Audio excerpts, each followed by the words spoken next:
Good morning, it's Yvonne here to do the reading for the lovely sign of Aries. Aries, first off, thank you so much. Sorry, I had a brain fart then, I just went completely blank. Thank you so much for subscribing to my channel. Thank you for all your beautiful comments. Please keep in mind, though, that you are an Aries sun if you identify as an Aries. But you also have a lot more planets in your chart. If you are interested in looking them up, Google a natal chart and put in the details of your birth. I feel like sometimes people shortchange themselves by only watching an Aries reading, especially, for example, if you have a Cancer moon, because we are often in the energy of our moon sign rather than just our sun sign. And I hear people say, oh, that reading doesn't resonate with me. And I think, well, if you checked out other aspects of your chart, you might find another reading will resonate. Like, for example, I have turned on readings and watched the reading that came out first, not knowing what sign it is, and it's my story. So then I start to think, how come you've got my story there when that is a Pisces reading? So that means that somehow or another I'm reflecting that part of my chart. So just keep in mind you can get a much broader picture of who you are. Now we are going to use the Muse Tarot for your reading today. All right, let's get into it. If you've not watched my other channel, there are readings that come up on subjects on the other channel at the Aussie Goddess Intuitive Tarot.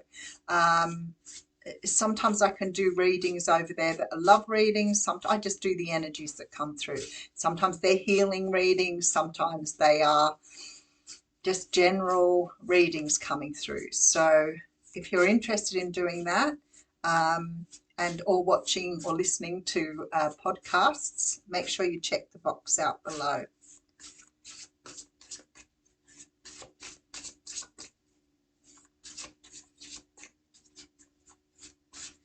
All right, let's see where we're going on this little journey here. All right, so we have the Hanged Man coming out, or in this deck, the Hanged Muse. The Hanged Man talks about being sort of stuck, not stuck in the sense of not being able to move forward. It's more chosen. So, you know, sometimes when we're sort of in a period of time where we're making great decisions and we need to see all aspects or all ideas that are being presented to us, we can sort of get in this energy of taking the time out to sort of sit for a little while to decide what direction we want to go in. Now, sometimes it can be a little enforced. For example, you know, if something's been challenged by you or somebody's challenged something about you, where you take time out to really understand if that's the truth or not, or whether you need to do something about that. But really the Hanged Man is very much about sort of putting yourself, I almost feel like you're putting yourself in a cocoon, or you're putting yourself into an energy or a holding pattern just while you sort through something. It's not permanent. It's not a deep healing like, say, the Hermit, but it's certainly an energy of waiting until you understand the direction you're going in. Because there seems to be a decision to make with the Two of Pentacles here. Now, the Two of Pentacles means that you've got some sort of decision that's weighing very heavily on you because you're not really sure where to go and you're in a balance. So that means you're tossing up one to look at that and then moving to the other one, and both options are very similar for you. This is why you're in this Hanged Man energy. So it's like you have two options here, two ways of going. Sometimes it can mean a decision that needs to be made, but your heart and head are in conflict with each other, for example. So on the one hand, you're thinking about it, thinking, I don't want to do this, or I want to do this. And on the other hand, your heart is saying, maybe it's not best for you, but it would be a great opportunity. So there's sort of that energy always with the Two of Pentacles. Okay, so we have the World card here. I feel like you're making a decision to finalize something, leave something behind, or call it quits on something. There is a cycle that needs to close here. And it's something here that you've been thinking about for a while, but you've been going backwards and forwards on it. You're not really sure of the direction you want to go in. That's understandable there. Let's see why that is. We have the Three of Swords coming through. Okay, let's just do one more with with the Page of Cups and the Fool card. Very, very clear to me. I feel like you have an opportunity to move forward with somebody, but for some reason here, you're toying with the idea of whether it's right for you or not, head over heart. You know, sometimes you can be with people who aren't really as committed to you as you are to them. And it may mean that even in your heart, you really love this person. You may realize they're not treating you in a way that they should be treating you. That's the sort of energy. So it may be like taking time out, maybe talking to people, trying to understand the best way to move forward. There's a real feeling here that you're either worried about letting it go because you're going to be hurt, or whether you are not wanting to let it go because you know it will hurt you. So I sort of trying to split the difference a little bit there. Sometimes we know we need to let something go, even if it's really good, even if we're really enjoying it, because we know that somehow or another it's not good for us. I guess if you were thinking of giving up smoking or giving up drinking, or maybe sort of curbing your social life a little bit, you don't really want to do it, but you know it's better to do it. But to me, this feels like a relationship. It feels like somehow or another you've got something sitting there that you are thinking. Now, I learned a long time ago, this may not be a physical relationship. Sometimes we hang on to people from our past that are very difficult to let go of because our hearts are so connected to that person. But after a long period of time, sometimes for some of us, depending on what sort of life we've had growing up, we can cling on to that for months, even years, in anticipation of something evolving from it. And there's a point where we realize that it's stopping us from living our lives, or that it's holding us back. This is why I'm a great believer that if you're in that sort of energy, you focus on yourself, you get your creative juices flowing, you go and do what you need to do. Because if you don't focus on yourself, you're going to wake up one day and realize you've let go of a couple of years because you've been waiting around for something to happen that hasn't happened, maybe yet. So to me, that feels like the sort of energy here. I'm not really sure if this is a physical person or whether it's the energy of hanging on to something that you're now realizing is creating more pain hanging on than letting go. That's the energy I'm getting. All right, let's see what's happening here. See, the Five of Swords, this is exactly the energy. So the Five of Swords for me is always that card of walking away from something even though we didn't want to leave it behind. So sometimes we have to turn our back on things, even though it hurts us and we know we need to move forward. But it's really difficult to do. You know, I remember somebody saying to me once, I've gone through counseling and I still can't let this person go. It's hard to let something go if you don't want to let it go. So I always say, do you want to let that person go? And that will always make people think. And they will always say to me, I'm not really sure I'm ready. I think it's like anything, isn't it? It's an addiction. So if you're not really ready to let something go, then you are addicted in some way, shape, or form. Maybe you've love addiction. But here with the Five of Swords, that's about turning your back on something even though you do not want to walk away.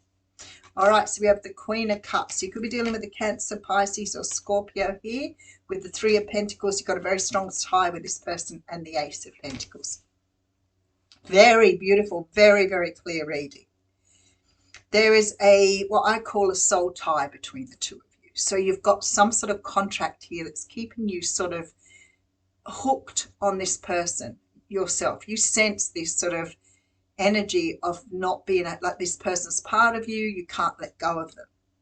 But I feel like you've got to a point on this journey where you are deciding now, perhaps it's all encompassing. You know, you can't sit around every day of your life waiting for the person to knock on your door. You have to trust that when that person knocks, that you'll be there to answer it. What is meant for you in this universe will never pass you by. So for me, this is deciding on a new beginning, but being able to walk away from the love that you have. Now, the other thing too to keep in mind is very often people say, but if I walk away, they'll forget me, or if I don't think, and that's not true either. You don't forget significant people in your life, especially if you've had strong love for them. It stays with you regardless. All right, so have the Eight of Cups. Yes, you're walking away from something here. Eight of Swords after that. Even though it hurts, even though it's painful, I feel like with the Justice card, you may be starting to understand the concept of this.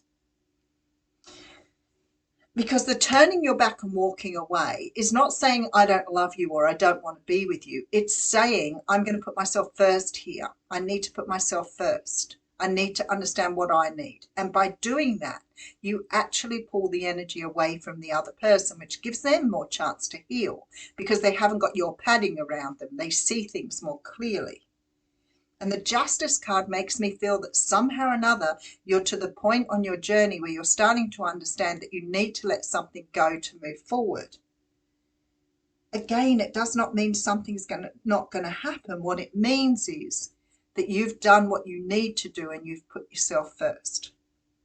There's a lot of codependency in these sort of relationships to teach you how to put yourself first. You choose love. You choose to love yourself, and because of that, the rewards will come.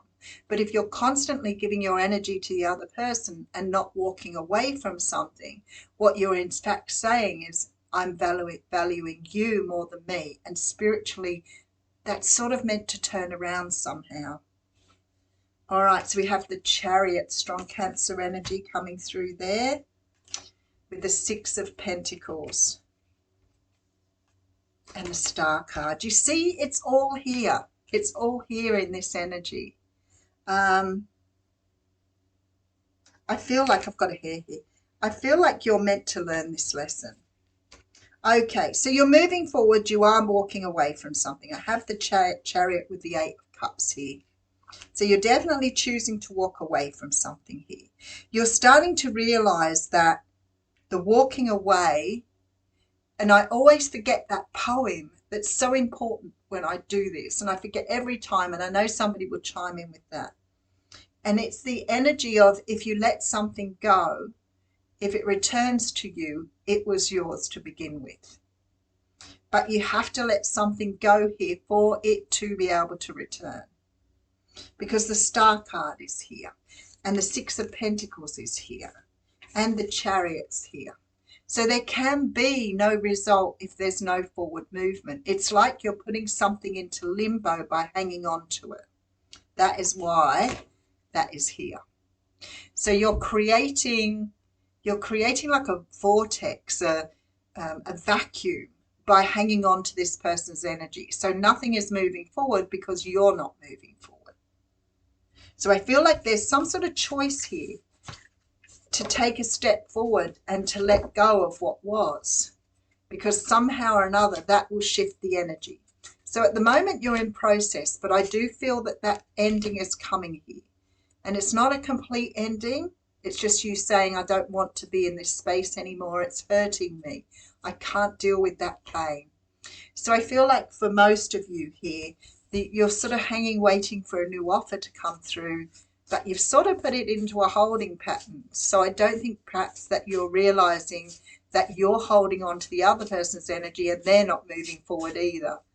So how can something happen when you're both sort of at a sticking point? All right, let's have a look at an oracle card here.